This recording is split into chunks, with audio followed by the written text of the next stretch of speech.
have to ask, what did you guys think of the Insta360 Go3? Because personally, not for nothing, I was a bit shocked by it, and that, like, in a good way. But unfortunately, my ninjas, it ain't perfect.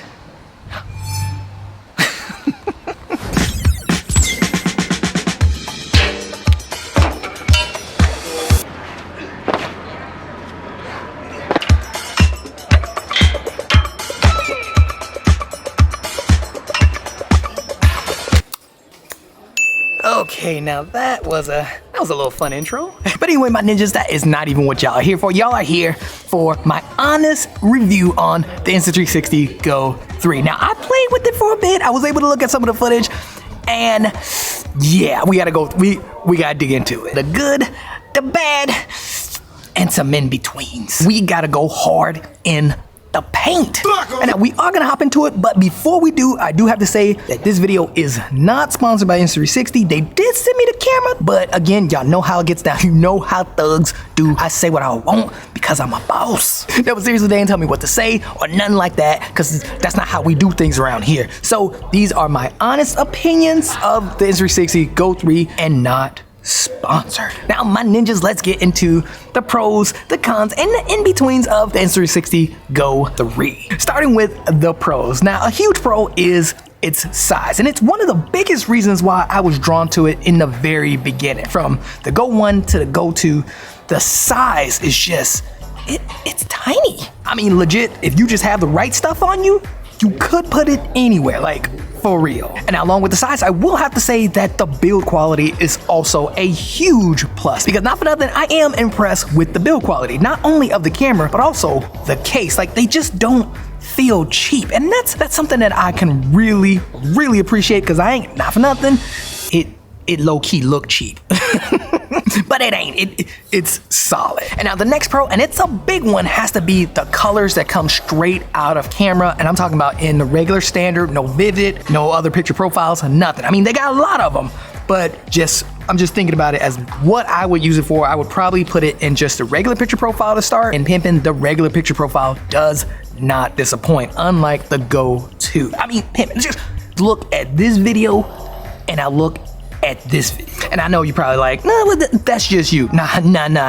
Okay, what about this guy? My ninjas, there is a clear difference when it comes to the colors straight out of camera, as well as, I mean, all the colors, because the flat profile wasn't that great either. So definitely a huge plus for the Go3 with its color profiles. And now, while out recording my first impression video, I was impressed with the colors then. And the reason I was impressed with the colors when I was hugging the block was because now Insta360 is offering the Action Pod case, which offers a screen. And now they are calling it the Action Pod, which I understand because it gives it the traditional action camera feel. But I'm gonna be real, I just call it the case. But the case is boss just because it has a screen on the back that you can flip up, and now you can literally see yourself, which means to frame your shots, you no longer need your phone. You can just use the actual case. Then with it being able to flip up, now you got yourself a vlogging camera, boss. And now my next pro has to be that they continued offering the magnet game. And now, pimpin', I don't have to say this, but magnets, it's the future. I mean, for the longest time, we've been using that, like, screwing thing, and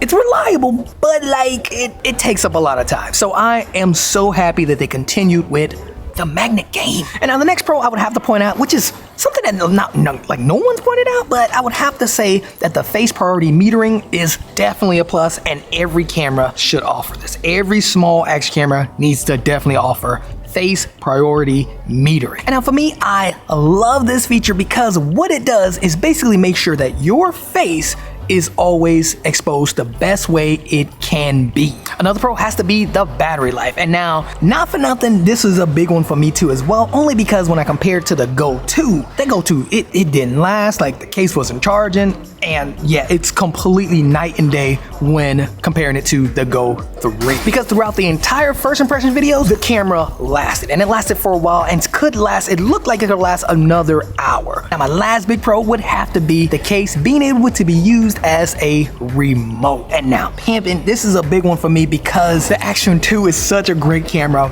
but yeah, I wish it had this capability. Like, I wish DJI went hard in the paint with some of the things that the Go 3 did. Now, before we get into the cons, let's get into the in-betweens. And the in-between, mainly for me, has to be the image quality, because it's weird. Like, some shots look amazing, and then other shots are like, it's giving me Go 2 vibes. And now my ninjas for the cons.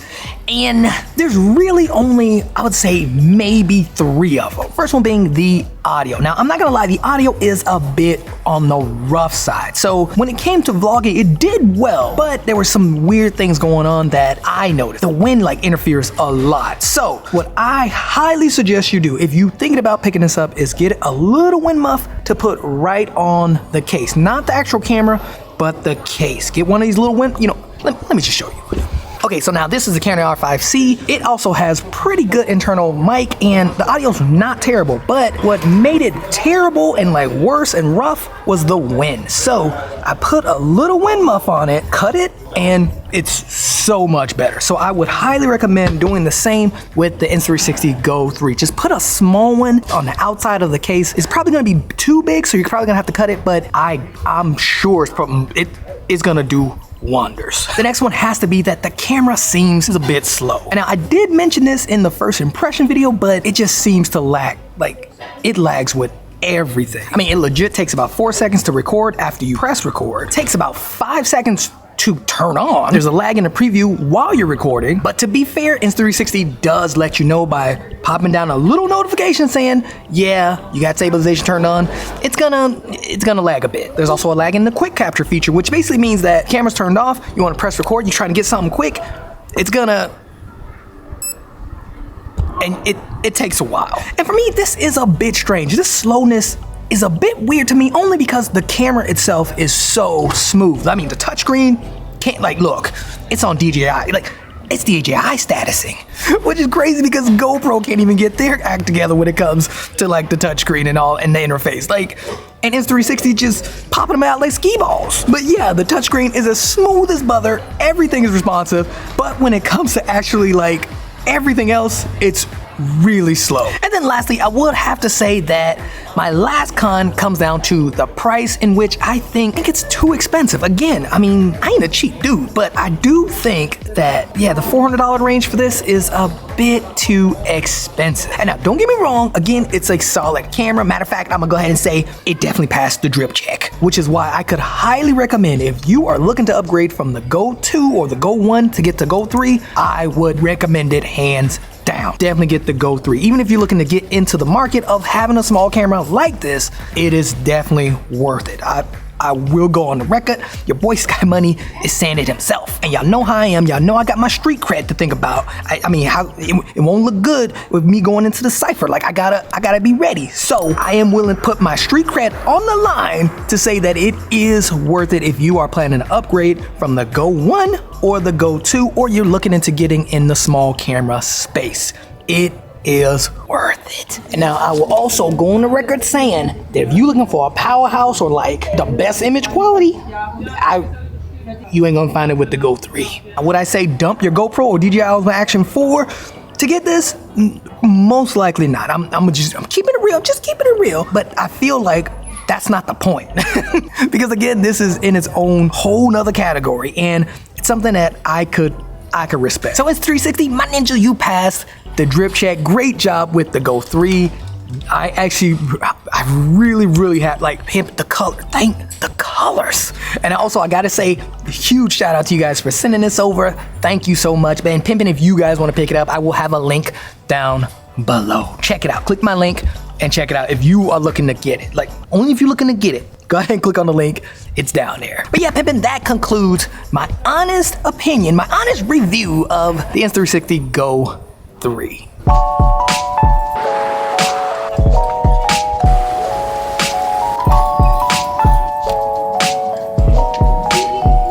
Man, it's a lot of people. It's race weekend here, so yeah, everybody out hugging the block. And rightfully so, because pimpin', legit, the race is like right around the corner. Like, you could hear the cars if you just don't talk.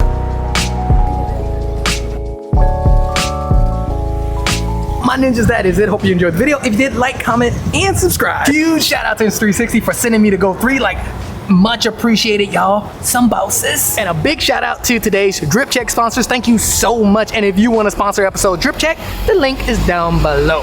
Also, my ninja, light them comments up down below. Let me know what you guys think of the Go3. And if you looking to cop it, the link is down below. Thanks again for watching. I will see you in the next one. Look.